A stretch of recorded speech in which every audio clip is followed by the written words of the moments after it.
Right, hello there, everyone. 2 nights on the run. Oh, this the bobsled team. Jamaica, the bobsled team. Feel the rhythm, feel the rhyme, feel it up. It is bobsled time. We are back in the building with the one and only James Rebondinho. He's here to report the news. He's here to shut down the reporters on the mighty Geordies. That was terrible. Hello there, everyone. Welcome back to another show. 2 nights on the run. We are booming. We nearly got cancelled in the first minute. This time, we just did a significantly worse intro, which was impressive. But we're back. We're back in style. We're back with a bang. Thank you last night to everyone who tunes in. Big night with Hussam's raid as well, which was huge in terms of how the show went towards the end. It was absolutely booming in the chat. Hopefully, no matter how many tune in, we can keep a similar sort of rhythm tonight. And you know what, chat? We'll start off with this because, do you know, YouTube, it's a humbler. I don't know if it's the angle or whatever, but you know, when you have as many chippies as James has had in recent weeks, you can blame the mother. It does not look good. If you go back to 2 years ago, I've got sausage fingers. If you go back to 2 years ago, I did not have titties. I had significant man pecs and shoulders. They no longer exist. Now it's covered by an excess of skin, which we will lose all in due course. But no, this is a very humbling view, that's for sure. Smash those likes, people, you know what I mean. You've got James with titties tonight, and you know what? We're rolling with it. Quite literally jiggling as well. Right, so smash a like and all that good stuff. Let's get right into the news. At least that intro was shorter as well. And I also just kind of want to interact with the chat tonight, have a bit of a laugh. I don't know how long I'm going to be live. I can tell you for free it's not going to be as long as last night.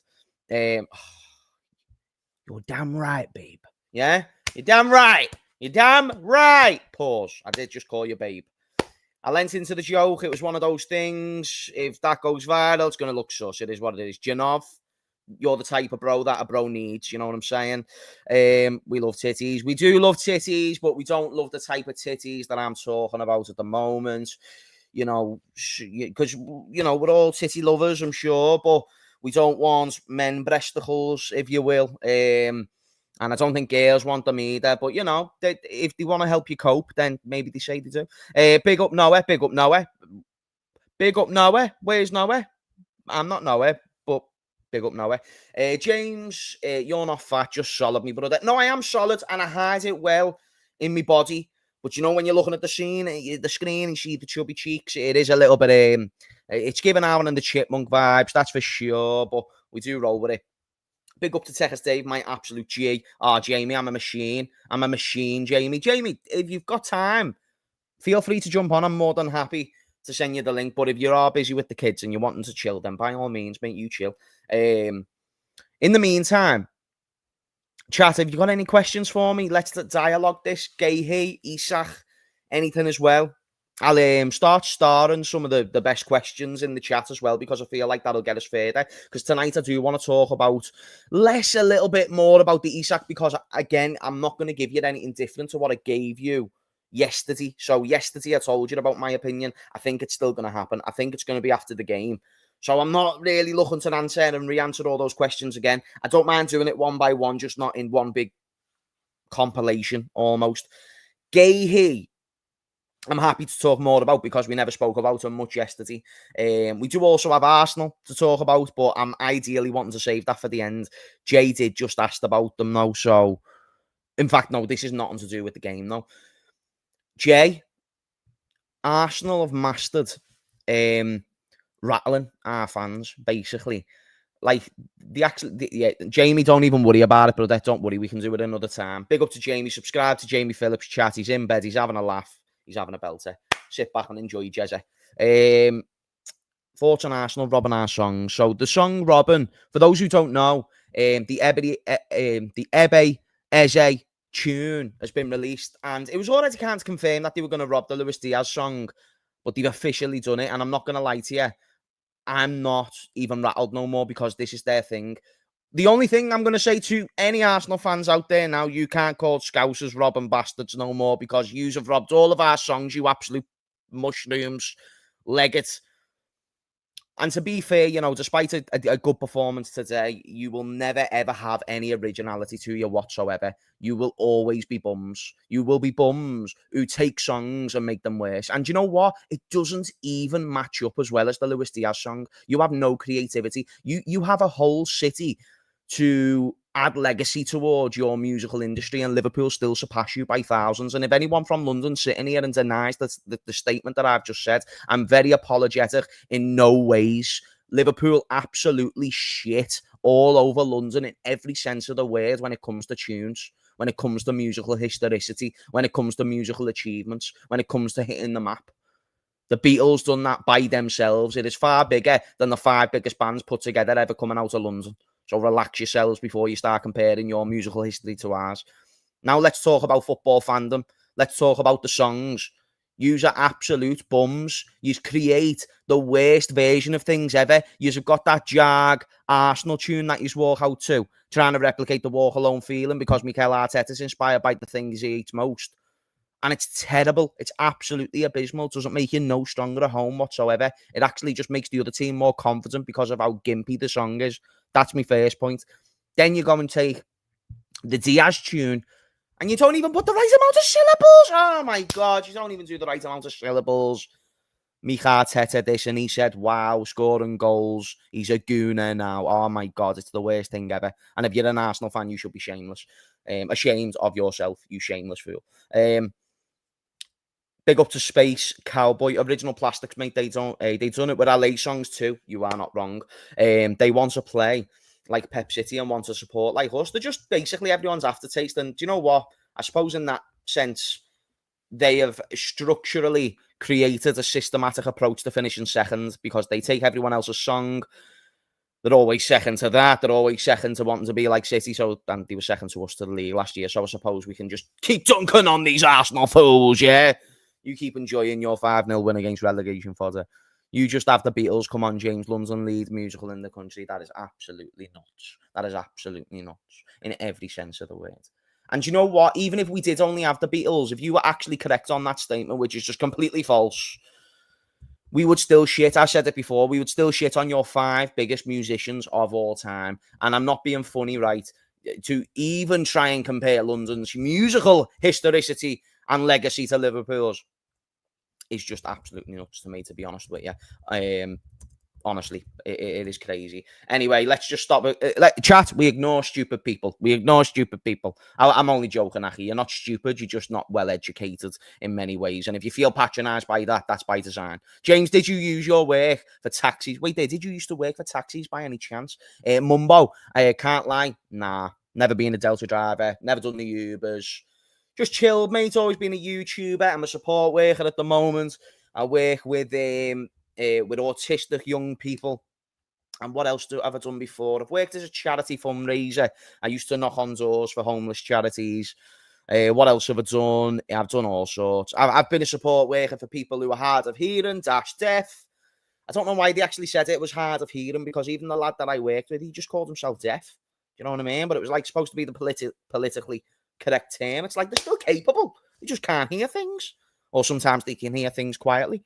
Or in vibrations. Arteta played our atmosphere in training to get them ready. That's all you need to know. He's a gimp, lad. He's a gimp. He's never going to be a winner. And if he wins the league this season, fair play, but I can pretty much guarantee me money that he won't.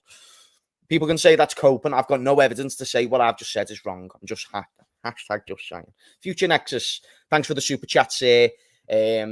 Not the first time you've been supporting this channel since my return. I really appreciate it. Got to support the G for 2 nights in a row. Smash the likes and sub, you frauds. You absolute frauds. Big up Jayla. Big up Future Nexus, my G. Appreciate the super chat as well. And the support last night as well, mate. James, you got a controversial take for the season. Apparently, me saying City finishing third is controversial, but now I'm thinking that might have been a little bit generous. I still don't want to write off City at all because they've still got players, but I think Jamie said it earlier when we done a watch-along. It really feels like their midfield is vulnerable, and it feels like they're going to get overrun in a lot of games. And I think if you watch the City and Spurs game earlier, you'll see that they got overrun absolutely massively. So that's something to watch out for, and I don't think that's a good recipe or ingredient for that type of success that you need to be on, the level of Liverpool. And listen, we take the piss out of Arsenal. They do it to us. They are still well equipped. They've got goals in the team. They've got a really solid defence. They've got a very solid midfield. You can't really disrespect Arsenal as much as you can. I don't want to say overlook, but write off City to a degree, because they've gone through an immense amount of transition. The players that they relied on in the past to win them trebles and centurions are either gone or they're older. And I think today was a sign of the times that Tottenham Hotspur, a team with less quality on paper, went out there and made it look fairly simple, to be honest with you. Once City gassed out, it was their game. Shout out to Mumbo again. Thought someone picked me up once. Look, sounded like yourself. I've had people in taxis recognise me, but I mean, that's the driver, usually not me being the driver. I've never been a driver. Sorry, Mumbo. I am a very typical Scouse-looking lad as well, to be fair, so that can probably contribute to that fact. Shout out to Tommy Redman, big upset. Tommy Redman, everyone wants to be us. Thanks for the super chat to Ray425. No words, a man of silence. Don't know who you support, but I feel like that was a super chat off a Liverpool fan, because that is bollocks. You've just got £10 to say nothing. Mike Dars spent $2, right? $2 is less than £2 for those who don't understand currency rates. And Mike Dars sent $2, asked me to do an American accent, and I must have done 3-minute monologue. I must have swore about 16 times. So if that clip ever gets resurfaced on Twitter and just discontextualized, basically I'm cancelled, most likely. Remember what I said my job was at the start? That video would be nuts if any of the people who I worked with saw it. And I did that for $2. So again, it is all okay. But £10 of silence. Absolutely love that. Thank you for the support, sir. Right, let me go up a little bit. Mike Dad! Oh no, that's Darren. It's because I just said Mike Dad. I saw Daz misrepresented Darren. My man Darren, yeah. Hope you are well, sir. Go subscribe to Daz TV, gents. Me and Daz go way back in the YouTube scene. Way back. Isak and Guehi in next week to the winning machine. And I suppose no one's asked about it, so I'll start that comment as well, because that's a good one about Max Dowman. Shout out to Shirinath. I'll get back to that comment in a minute, sir, because that's a good question. Don't mind answering that. Like, get your glasses on. Only one Tammy Redman. Tammy Redman. There's only one Tammy Redman. She's gonna go for you. She'll do you the two. That's mad. Shouting in a Tammy Wonderland. Tammy, I don't know why, but the dance tunes started coming to the forefront there. So, again, mad tune. Mad one. But nice to see you, love. Hope you're well. And, yeah, man, need to see you at one of the games sometime soon. Last one.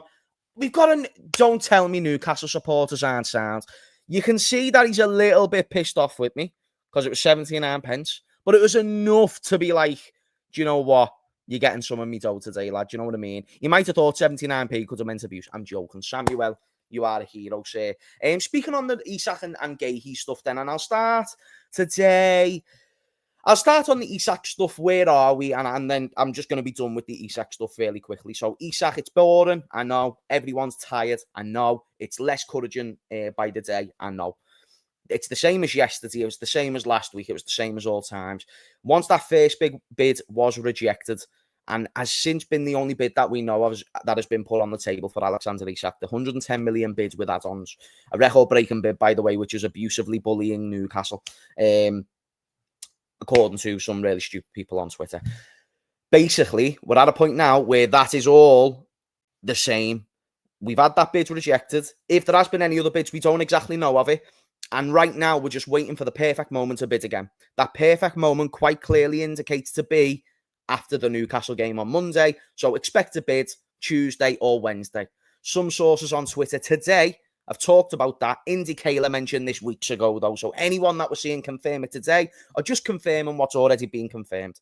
He never necessarily said it in those words, but he's already indicated that we're looking to bid after the game. That's when we'll probably go with a more luxury type fee of 130 to 135 million. I do not see us going higher than that. I think the most I could see Liverpool spending on Isak's 140. We just know I don't care how much of a dream Isak has been for Edwards and Hughes. It's not going to be in a circumstance where they get bullied to paying more than what they deem the player to be worth. So that's why I see 130 being the max. I see that maybe being the bid and the final bid. But unlike what Slot confused fans with, saying it's not going to be a busy end to the window or he doesn't expect a busy end to the window, we don't know what he means in his version and his world of busy, but I think it's likely, and everything points towards two arrivals coming through the door. I think everything that Steve Parish, and this is a nice transition into Guehi, because again, there's just nothing to update on Isak. It's just the same. Wait for the right moment. Wait for World War III to commence. Wait for the ladder match of Isak to finish. And to be honest, even if Newcastle win, I still see the deal getting done. But I will still stand on the business that a striker would need to be bought first. I am still got a small bit of confidence if they didn't get one, they consider it. But today I saw news about Osule, and you know that was my sort of suggestion as a potential backup. It turns out he's linked with Bayer Leverkusen, they could sell him. I think that'd be silly, considering the current circumstances, combined with the fact that he didn't extend Callum Wilson's contract. It's a club that doesn't know. It's a club that's in limbo internally. But that's just what happens in like a transition. It's not me sort of aiming or meaning to be patronising to Newcastle. The fans, they deserve to want the best because they're an amazing fan base and support the club. But internally, they're just not ready to be up here yet. That's why when we sold Suarez, it was like Markovic. Honestly, the Jazz hands, I'm going to jab myself in the face one of these days with the way that I move these hands. But to summarise, I do think that I think that they're just in limbo, and that's why if they get a striker, they'll sell, most likely. If they don't get a striker, it's more unlikely. However, I just don't see a world where they don't get one. They're desperate for it. They don't see Isak as the sole solution. Transitioning into Guehi, quite briefly as well. Again, Steve Parish came out today saying that you need to sell your players, and if Mark Guehi doesn't sign an extension, which he is open to do, we would offer him a new contract. He will be not. He will have to leave. He will have to be sold. So whatever Oliver Glasner has said that maybe has gave fans doubt in recent weeks, I think Mark Guehi becomes the more easier deal to get complete than Isak, though I think both are very, very likely. I think those words from Steve Parish are very encouraging, and I think he's seeing it as, despite the sale of Eze, we still really need money for Mark Guehi. Can't afford for him to go for free next season. Therefore, 35 to 40 million will be cushy. But what Crystal Palace understands, as well as Liverpool understands, is we've got plenty of time in the transfer window to fix the tweaks in this deal that need fixing. I know, listen, what are we on? We're on the 23rd. Once the 1st of September has commenced, say goodbye to any transfer business or deals or negotiations. But I think from the Newcastle game, which is taking place on the 25th, you've then got 6 days to go ahead and get the Guehi deal done. And again, I'm at the point where we don't have to worry about personal terms with the player. That's already sorted. It's all the intricacies of the instalments, the overall fee, whether it's 40, whether it's 38, whether it's 35. Liverpool seem more keen on spending less than 35, but I think would go to 35 if needed. More than that, he probably won't. But now that Steve Parish has shown publicly in the press his hand by sort of admitting that he needs to sell Guehi, I think that's going to make negotiations a little bit easier for Liverpool. And again, personal terms is not an issue. The only worry, and I wouldn't really call it a major worry, I'd say this is a small chance of happening, myself, is another team coming in and trying to swoop in for the signature. And that could be a Chelsea, that could be someone else. It could be a City if they got an injured centre-back between now and next week in the training or something like that. But I think it's Liverpool's centre-back to sign. If they somehow messed it up, it'd be a big, big shame. Big up to Liam. Thank you for the super chat, sir. Needs Isak vibing in town for the announcement. L1 on the block. He knows the score, lads. We'll get Isak down to Kirkdale. I've already said this. Kirkdale's a well better time than L1. Don't even worry about it. Big up to Future Nexus, who is now a member. He's insane. He's off the chart. He doesn't know what to do with himself. He's bloody going off on all of his money. He's going to be skint by the end of the day. I need to stop streaming so Future Nexus still has money in his bank account. Thank you very much, sir. Shout out to Bonkers LFC. I've got a bad feeling that Kanate wants to do a Trent. Defending at Madrid, we get Rodrigo in return, plus money. I don't think a Trent is a good way to compare because There's a whole historical build-up that makes Trent's situation worse than Konaté's. And I think starting with that is the fact he wanted to be captain. I think the commitments he made to the club, I think the fact a Scouser was trying to portray to be the next Steven Gerrard didn't fulfill that and just wanted to go at the first opportunity, to the point where he was happy to negotiate a contract for likely what was 2 years with Real Madrid.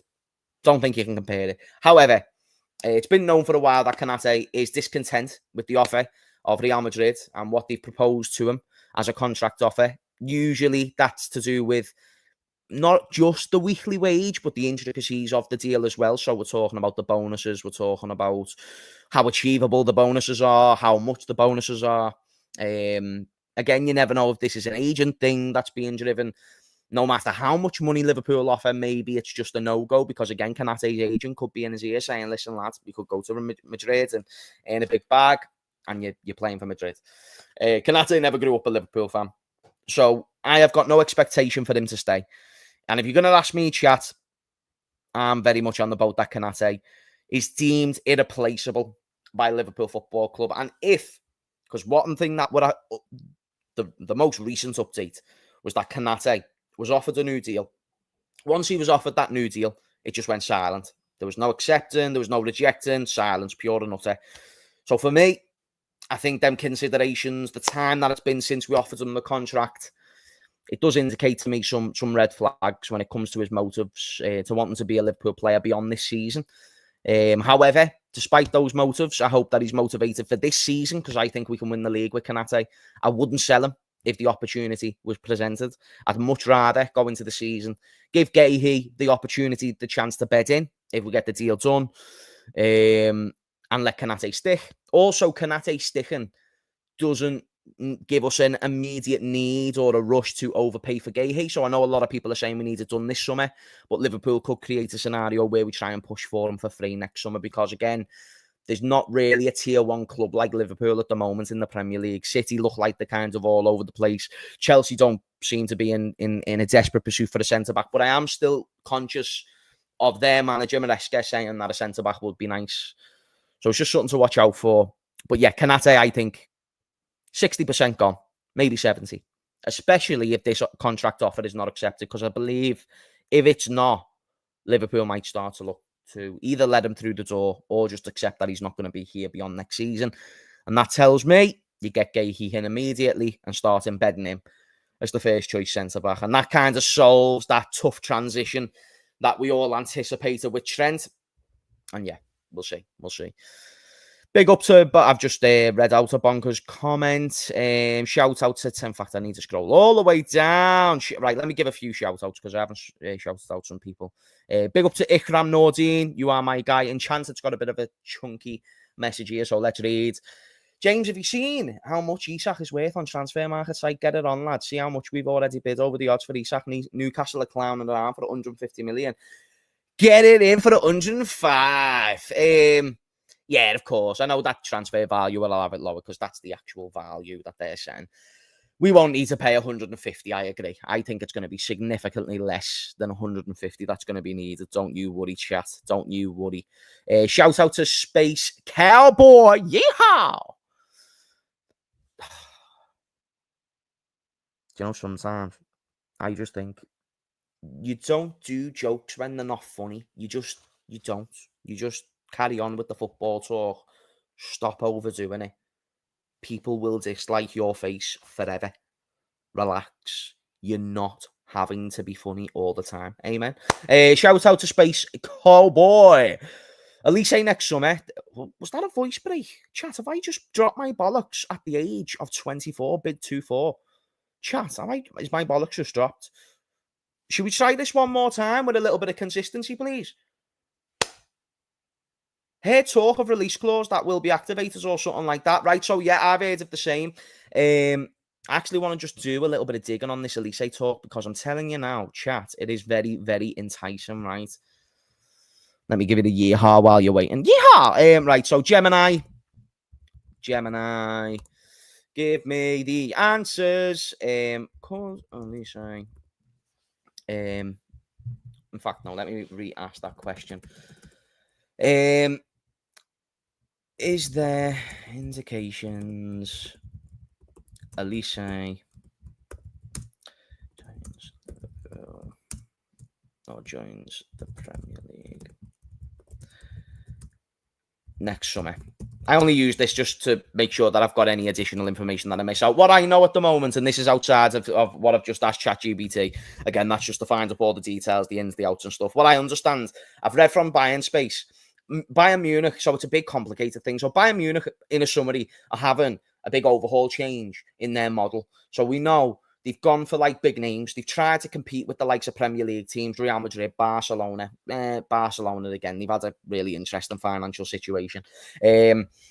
Basically, the dogs who can compete at the top financially, and I think now they want to change that approach because and this was stated by their own boardroom, they are very, very open to the idea of building a more Juventus 2010 model where you're not just aiming to buy sort of the best prospects right now or the biggest names right now. You're just looking to sort of get the guys who they might have had a bad season, but they've got a good pedigree. You bring them in, they do really well. They score you 30 goals, you win a lot of trophies, so on and so forth. Basically, being domestically dominant to a point where you have a self-identity to the club, and that's sort of what their board were talking about. What that means is that Bayern Munich are looking to generate significant funds over the next few seasons, and there is indications that Michael Elise wants out of Bayern Munich when it comes to next season. Not to do with Bayern Munich themselves, more to do with his desire to return to the Premier League. So what I've got here, in the summer transfer window, Elise was subject to significant interest of Premier League clubs, including Chelsea. This marks the Premier League, at least for the foreseeable future, as a highly skilled. Right, that didn't help at all. But that's what I'm reading. So I remember Bayern Space, and it was also Bayern Space who reported the two clubs that could be intrigued by the release clause that will be invoked or eligible to be invoked next season is Liverpool and City. They're the two teams that if Elise returns to the Premier League, he would want those two teams the most. And we know that Arsenal wouldn't join the race because they've already got Eze and Saka. So really that removes them. Then he doesn't really seem too intrigued to go to a Tottenham or anything like that. So it would just make it a race between us and City. And chat, I'm not going to lie, if we're going head-to-head in that battle, I rate our chances to win. So, and it is also reported by the likes of Indy Kayla that Elise long-term is deemed to be the Mohamed Salah replacement, which if he was to come in, you'd almost have to expect the idea of, the rumours to start with Salah leaving. But I just think Salah's going to have another boss year. And then I struggle to think, how is Elise going to come into the team? He's not going to come in to be a backup. So that does create a bit of intrigue for me there. But I do know Liverpool are interested. Or at least I have strong belief to reason with the idea that they're interested. Some of the Liverpool tier ones have mentioned Elise before as well. And it is well known that he's favoured by our scouting team. So yeah, for me, I think Elise is a big possibility. Shout out to Charlie Williams. Big up for the Big Ten bomb. He says the fans rate him, but the club doesn't. Guehi is a must. Ibu is one of my favourite players, but if he's not willing to sign the contract, then sell him. Liverpool is bigger than any player. You'll never walk alone. Charlie, really do respect that comment.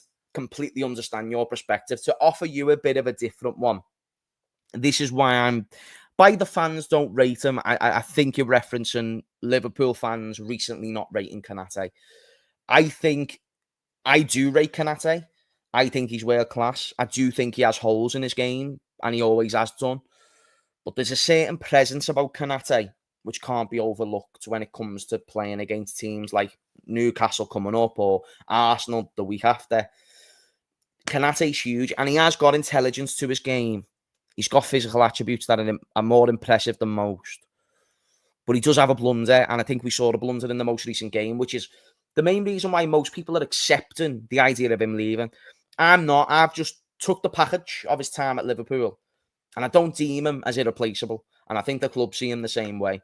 He's one of my favourite players. I love it when the crowd go, Ibu, after everything. It's great and it's fantastic. But if he's not willing to sign a contract, I probably wouldn't sell him. And the only reason why, Charlie, is because I will probably want him in the squad until next year, just so we've got more depth. However, if he was to go this summer for 40 million euros, 50 million euros, I wouldn't be running to John Henry's office and begging him to keep Konate for the season, because I still think we could win the league with Guehi as a starting centre-back. That's my opinion. But I'd love both. I think both is very important, considering that we know what can happen in the Premier League with injuries.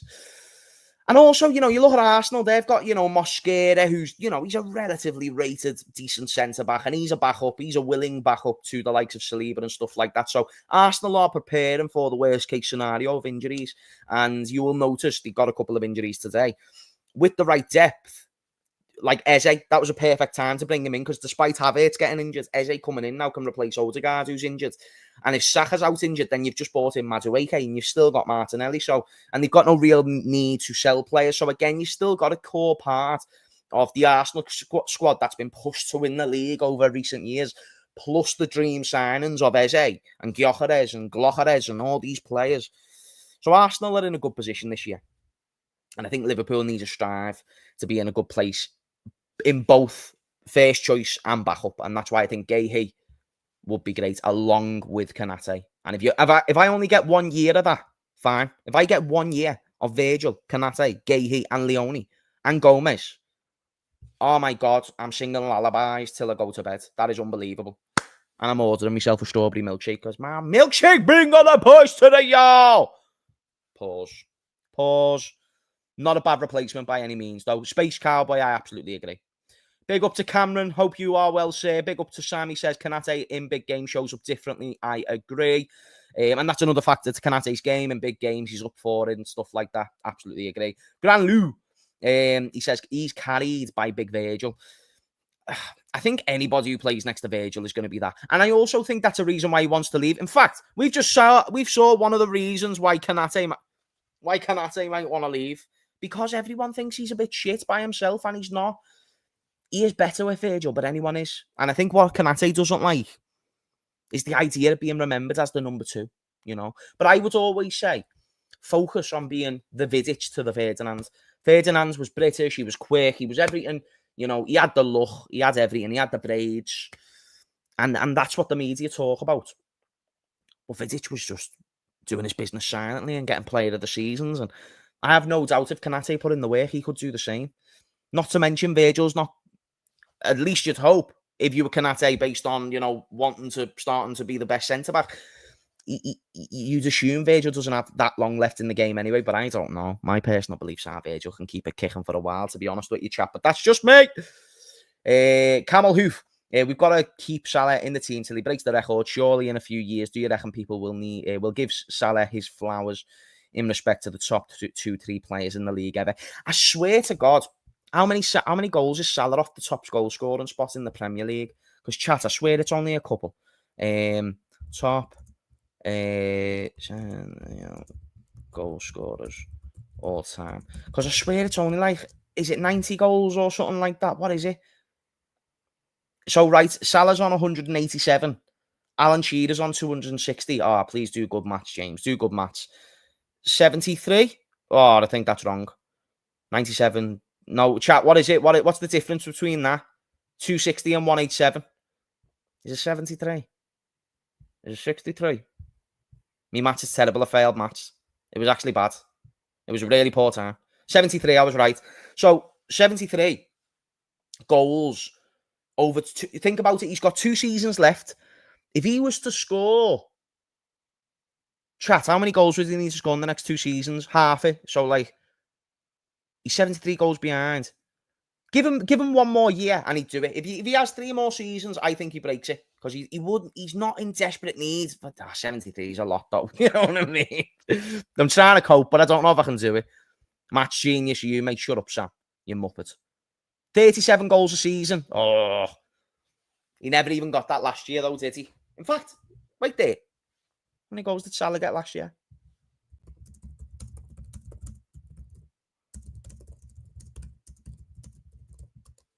How many goals did he get?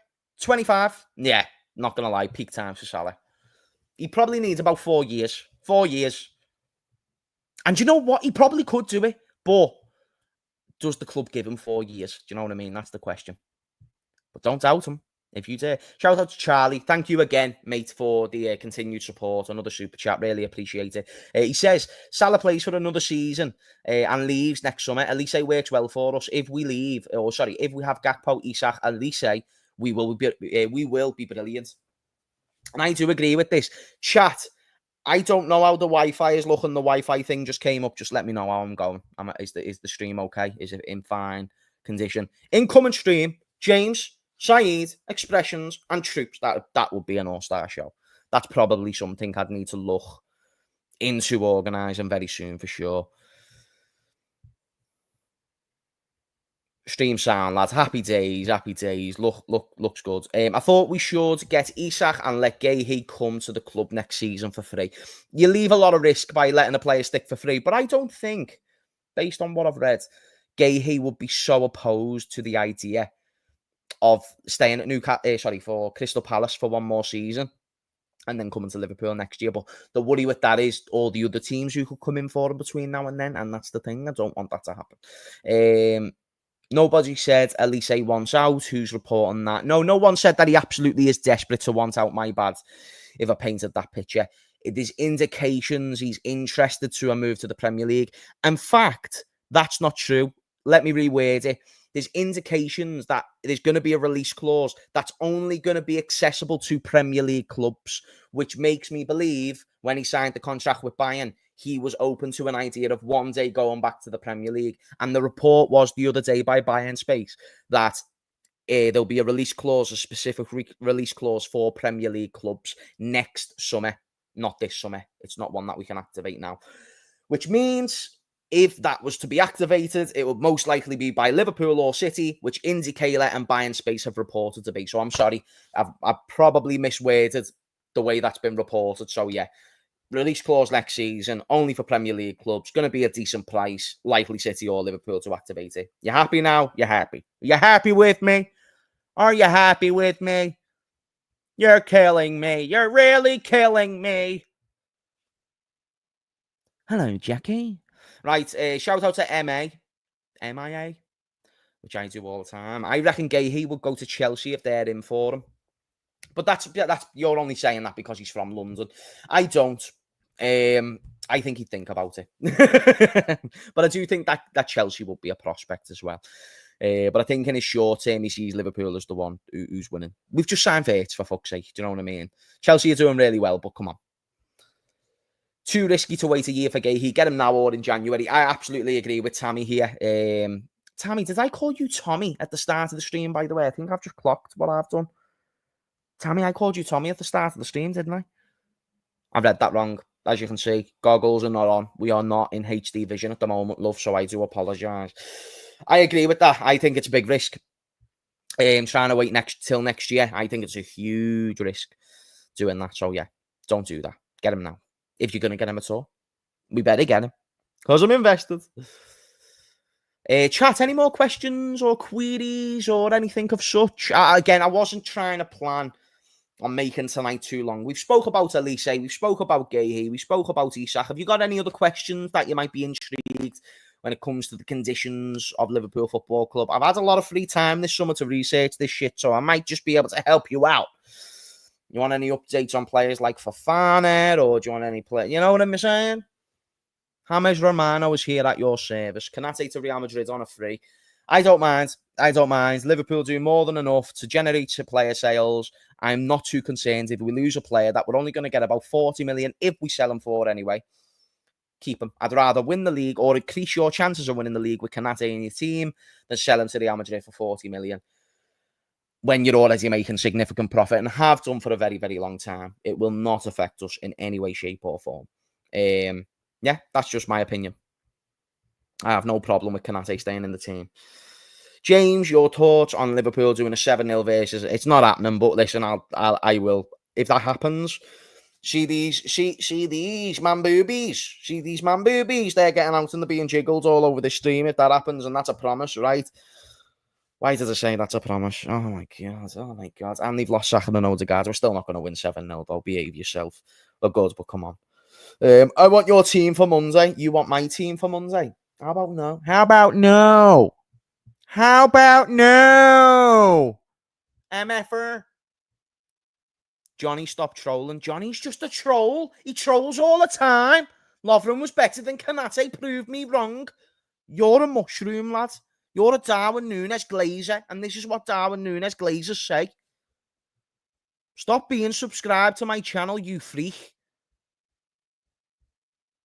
Shout out to Space Cowboy. Rodrigo is a lot of there's a lot of talk around Rodrigo at the moment. There is a lot of talk around Rodrigo. We spoke about him yesterday. As everyone knows, if you didn't see yesterday, there's been updates that we have been speaking to Rodrigo's agents this week. Strong indications and signs that there's no reintegration plans or integration plans of such for Xabi Alonso, because he would have had to start in the team and then been dropped for it to be reintegration. So it's just integration based on the fact Xabi Alonso's never chosen. And I think it might be time running out on the clock for Rodrigo at Real Madrid, which is a shock to me because I thought he was going to stay put, and I think he definitely wanted to stay put. But it seems that his options become narrower and narrower, and it seems to be that's going to be the Premier League. For me, a lot of factors come into this. Liverpool have been speaking to his agents, but if Mr. Tom Little is to be considered tier one in this information, it becomes quite complicated around the agent fees of Rodrigo, and that they become very expensive. And there's about 4 different agents being paid if you are to sign Rodrigo from Real Madrid. Also, you've got to consider Savio still being linked with Tottenham. If he's to go, Manchester City will more than certainly be in for the signature of Rodrigo, in my opinion. We've been huge admirers for years, but let's be honest, that's not like a big achievement. City would be huge admirers as well. So that's why, for me, there's still loads of parts to play. And I want to just check, do agency fees play a part? And this is crucial because I want to sort of add this to my point if it's relevant. If it's not relevant, then it doesn't need it. And here's another reason why the agency fees, if it's to be believed, because what Tom explained to me was that it's like he's got a dad who would be paid 15 million, depending on whatever the deal was, and then he'd have a brother who's paid a certain amount, and then he's got his actual agent, and then he's got a manager, and it's this weird combination of people who all get a significant chunk of money. If Rodrigo was to be signed, this is all through Tom Little. This is something I need to look into more. But something that I've also researched is that agency fees do account for PSR. So if you're paying 15 million here, 10 million there, 20 million there, and 25 million there, add it up, you're not just paying 70 to 80 million in a transfer fee for Rodrigo. You're now paying all that money in agency fees. You're paying 300 to 350 grand a week in wages. It becomes a lot more of an expensive transfer and just involves too many more politics. And I just think if that's true and Tom Little's to be believed, City will be more willing to agree on those terms than we would. But even City, I think, would have a little bit of a side eye at that. That's my opinion. So if that's true, it does put a bit of a complication into it, even though we could still do it financially because we're rich. I'm a PSR free. Charlie Williams. What have I got to say to you, mate? I almost didn't recognise your name because it was green and it was being yellow the other 2 times. You are a hero. You are a hero. Another super chat. Thank you so much for the support. I don't see Salah playing the whole 2 seasons. Mate, I am so sorry. Do you know what? Did I do a mistake before and not read your second super chat? Did I read this super chat? Elise works well for us if we have... Yeah, I did read this. Sorry. Do you know what? Because you mentioned Salah at the start of both, I thought you'd resent your other super chat just with less. Sorry, mate. My bad. My bad. I had a James Tard moment. I don't see Salah playing the whole 2 seasons when he's leaving next summer. And wait there, let me read that again. The whole 2 seasons. And if he leaves in the next summer, this summer, wait there. Let me read it as it is. I don't see Salah playing the whole 2 seasons, and he leaves in the next summer. Right, okay. The next summer after the 2 seasons, I've got you. This summer, we need another forward, hoping we get Guehi. I agree. And I've said it time and time again, Charlie, let me know if you agree. I think if we get Isak, again, yet we haven't replaced Diaz, understandable, but we've upgraded in striker, maybe even 2 strikers. So for me, the way I see it, we have better quality, and this is factoring in is if Isak comes. The 5 forwards we will have this year will be of better quality than the 6 forwards we had last season.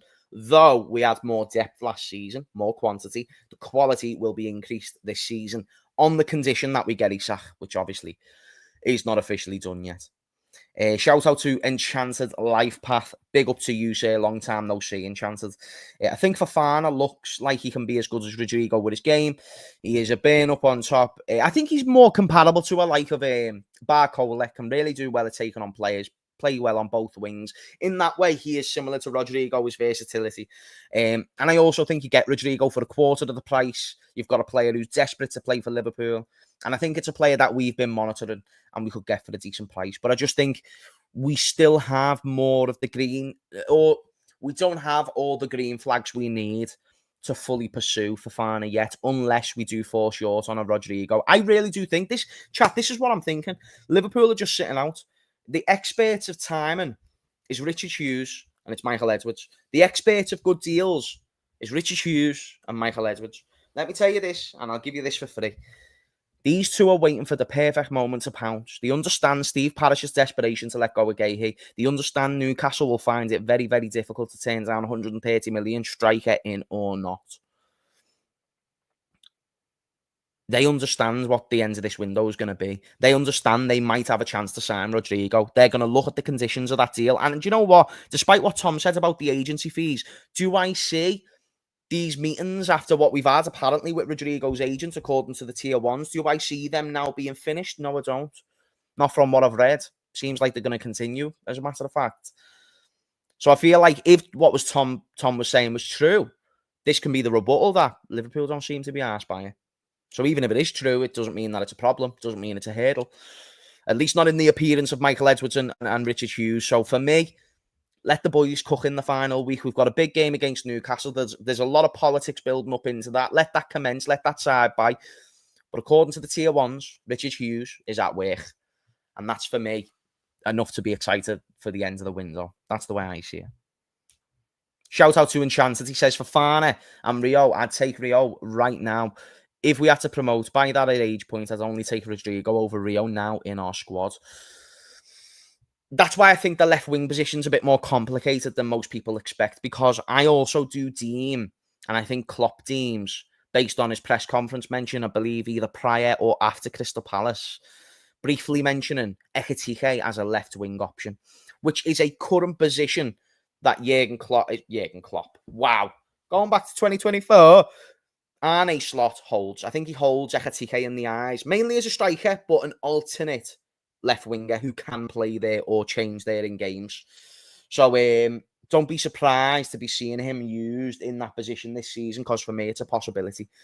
If we don't get a winger, and that's why I don't think Liverpool will be desperate to be paying over the odds for a winger, I'll be honest. So they're going to explore the options for the Rodrigo deal, deem it a green flag or a red flag, assess the red flags in with the green flags and see where it goes. Thoughts on the big game versus Arsenal next weekend? Do you know what? I'm going to hold out on talking about that right now, primarily because it's just not this week. We've got a big game coming up. Sorry to be a manager. And also injuries and stuff like that. We don't know what the score is going to be.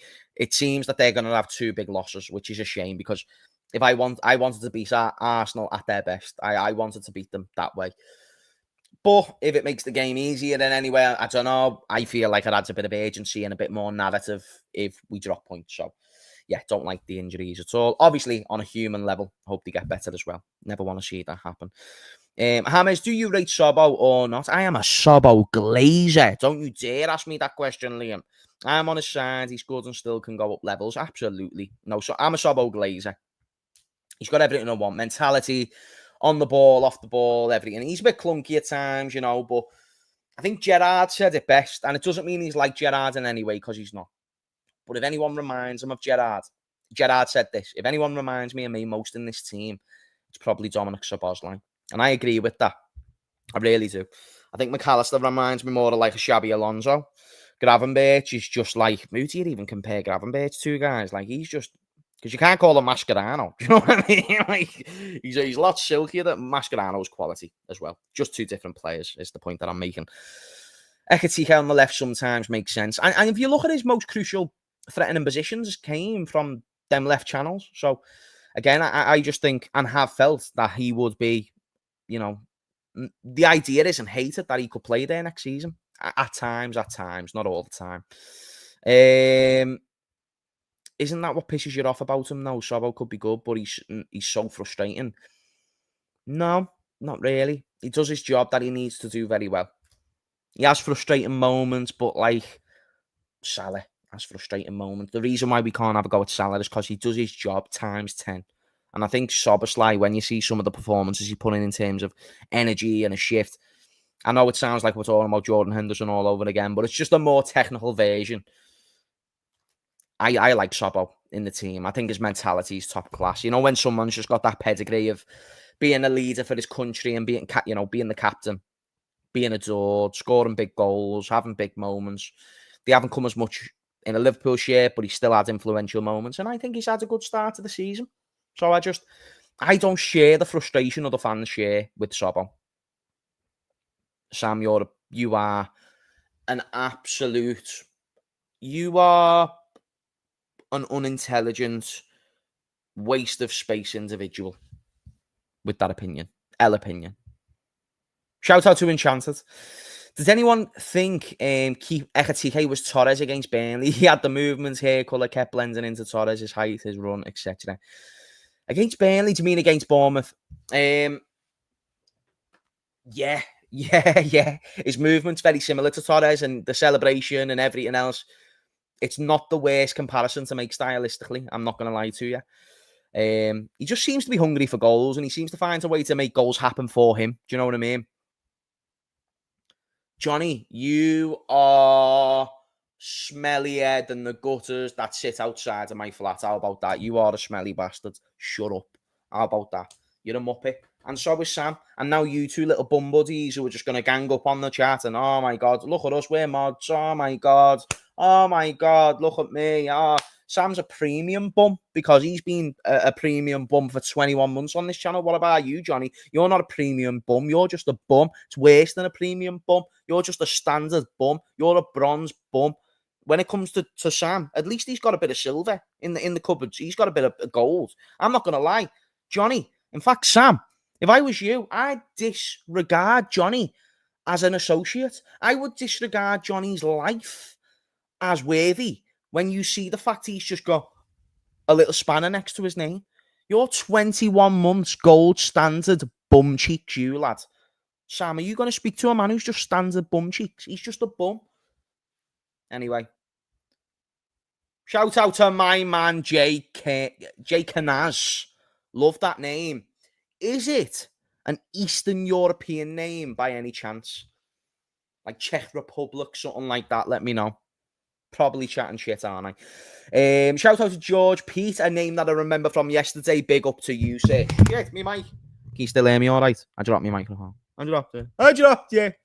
I do this, don't I? George Pete. Sobbo has pedigree as a footballer and James has pedigree as a lizard. George, you are the biggest muppet known to mankind. If you think you can come on here and verbally abuse me, you've got another thing coming because I'll tell you now, I don't know if you're bored or you got here, but you get no girls. You get no girls no matter what location. You could walk into an island of girls who have never had children, never saw a man in their lives, fertile as anything, and they will go nowhere near you. You are one. Like when mirrors look at you, they break. You know what I'm saying? Like when kids see you, they cry and they run away to their parents and say, I've seen the most traumatic thing I've ever seen in my life today. So George Pete, when you come on here and say that I look like a lizard, I respond to you and just say you are a big gargantuan fart, sloppy and just disgusting. It's the one that when you get trapped under a quilt, you pass out. You are that level of fart. Shove your 499 pence up your bumhole. Do you know what I mean? And relax because you're not on my level. Do you see what I'm saying? Have that with your shit pie and eat it. Knob jockey. Big up to Sam. When Sobbo joined, you compared and said he will be the next De Bruyne. Now you're complimenting him that he runs. Shame on you, James. Admit he has disappointed you a little. He did disappoint me on his end product, which is the reason why I called him to De Bruyne. I assumed he had end product. He didn't have it as well at the start. But I do also think he's adjusted well into his new role. So I'm trying to have the balance that, yeah, he wasn't what I expected him to be. However, he still over-exceeded in many other areas because I weren't expecting him to be this engine who's going to break down the midfield. And You know, he's done that really well. He's done that to a league-winning standard, Sam. Why are you fucking moaning? Shut up. Oh, my God, you Darwin Núñez sympathisers always justified the shitness that Darwin Núñez were giving us while we were finishing fucking 15th. Meanwhile, Szoboszlai winning us league titles is a huge problem. Not 15th, but we were finishing 5th with Darwin Núñez as a regular. Do you know what I mean? To be fair. Like, we didn't get much better the next season in the Europa League and stuff with Sobo, but we got top 4. And then we won a league. MFers, relax. Stop giving my man Sobo. Sobo deserves your glaze when you are a loser like you, Sam. Shut up. Shout out to Camelhoof. Lad, the amount of times you shout out, wait there. Times you shout out, shoot. Oh, yeah. Shoot in your head and it lays off 5 yards to the left. Yeah. But it's because we're just so accustomed to the clips. That's the problem with clips. But when he does bang one, though, he bangs one. Szoboszlai, never a guy that would get you an abundance of GA. What's the most GA he's ever had in a season? Szoboszlai. I think he would if he was a vocal point. I think he'd be able to get you 20 GA, which for a midfielder is team good. If he was given chat, what about this? If he was given Bruno's role at United where he could spam shots and passes, he wouldn't get as much, but he'd get at least 20.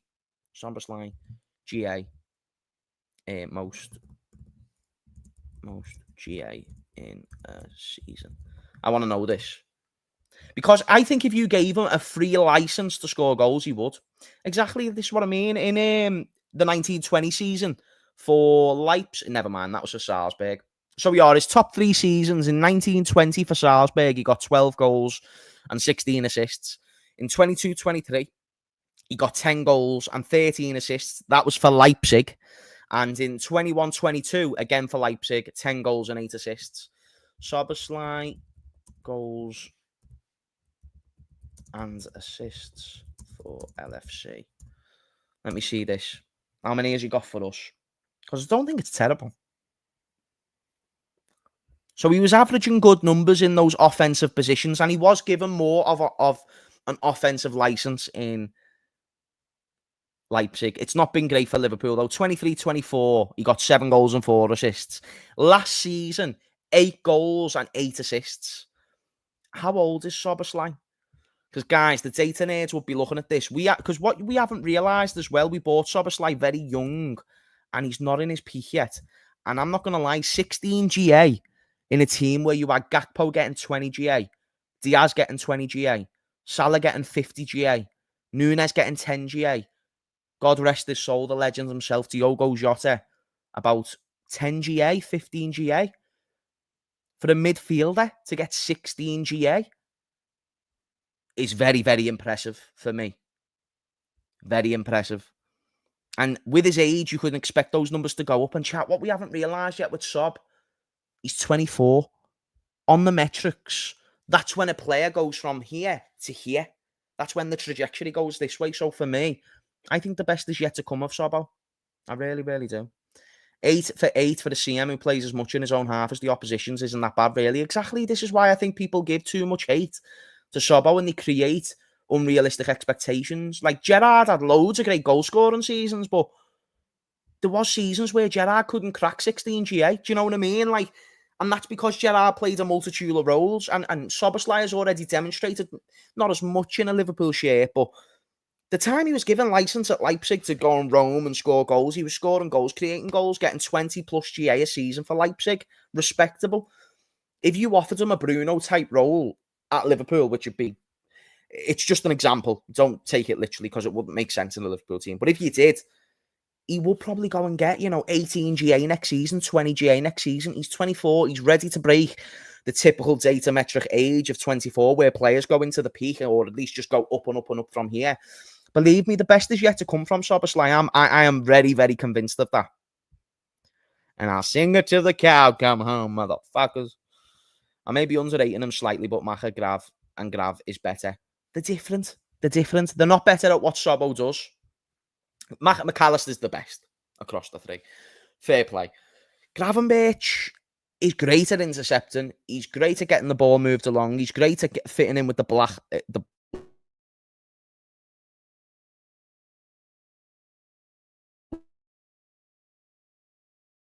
going, and now my Wi-Fi is going. My Wi-Fi is trying to save the near cancel that I've just got. That was like, no.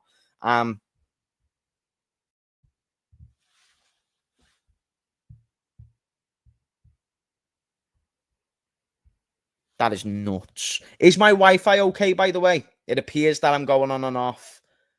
Yeah, Wi-Fi problem. Wi-Fi problem. Wait, one sec.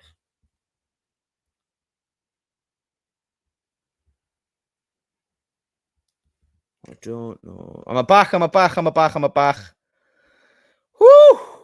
Chat, did you hear like the cancel line? Did you nearly say that? Kirkdale Machies shut, lad. Yeah, no, Bootle Machies. I live in Kirkdale, but I live closer to the Bootle ones, lad. Know what I'm saying? Oh, I keep freezing. I keep freezing. Oh, am I going? Right, I might need to go then, chat. I might need to go. It seems that we're having a bug now, unfortunately. So I'll read this. Thoughts on Cass? Is it better? Am I back? I don't mind seeing this through. It's just one of them. Thoughts on chat? What's KASS8? Best rapper UK Toxted. I don't listen to rap more than I should. In fact, no, I do know this guy. Wait. Is this his tune? Nah. I might know this guy. I can only play a few seconds of it, but I might know this guy. Wait. Because it sounds disrespectful when you say you don't know someone. Yeah, I'm onto him, lad. This tune. Oh, Jenny. Hey, Maisie. Eddie Murphy. Sadie. Nasty. Kirby. And a free throw by Kirby.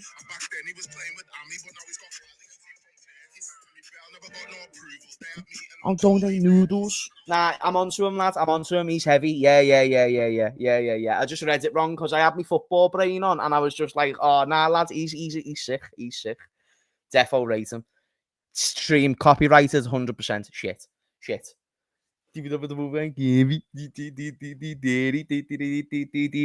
I don't even care, lad. You know what I mean? On the free flow, eaten by Kirby. Yeah. Who says Scousers can't rap, lad? Hey, who says that fucking Scousers can't rap, our kid? James not freezing Balticale. Yeah, buddy. Don't say I'm not onto the tunes, chat. Why are you such a hater? You live to hate. You're bigging him up and he's going to strike. Yeah, copywriters and Kirby. Bigging, yeah, no, lad, I am going to be full on copyrighted now, but it's fine. Good stream, chat. I'm now going to go. Knackered, starting to say some madnesses. I might have saved the cancel before because I said a bit of a madness and it was a bit mad. I don't know if it was caught on stream, but no one mentions it in the chat. So yeah, I don't let people talk ultimate shit in their airwaves, mate. I can't help pointing it out. If you say something to that just made you rah, that's just a fact when it's not. Yeah, I hate that as well, lads. James, you have a great following in the US and India. Big up to Shiranath. Oh, yeah, and Shiranath, you mentioned about Max Darman earlier. I'm going to end the stream now, so only a summary, but fantastic. Honestly, unbelievable. Love everything about him. Love his tenaciousness. Think he's really, really, keen to just get stuck into men's footy, even though he's 15. He's not looking at himself like a 15-year-old, which I think is important. He's clearly got confidence. He's clearly been brought in well by the coaches at Arsenal. He looks really promising. But anyway, guys, have a belter, and I'll see you when I see you. I'm not going to promise a stream tomorrow. When I do stuff like that, that's when I start getting off the trends of YouTube. The likelihood of when you next see me on a stream, right? So the game takes place on Monday. I'm in work on Monday during the day. I go to the game and then I'm back in work after the game. So not going to lie, Tuesday night might be my next availability when it comes to streams. However, I will make a big push to do some sort of video or post-match reaction for the Newcastle game, okay? That can be my promise. It might not be long, because again, I'll be in work. But after the game, once I get back to work, before I head in and clock in, I'll do a quick video in the back garden or something.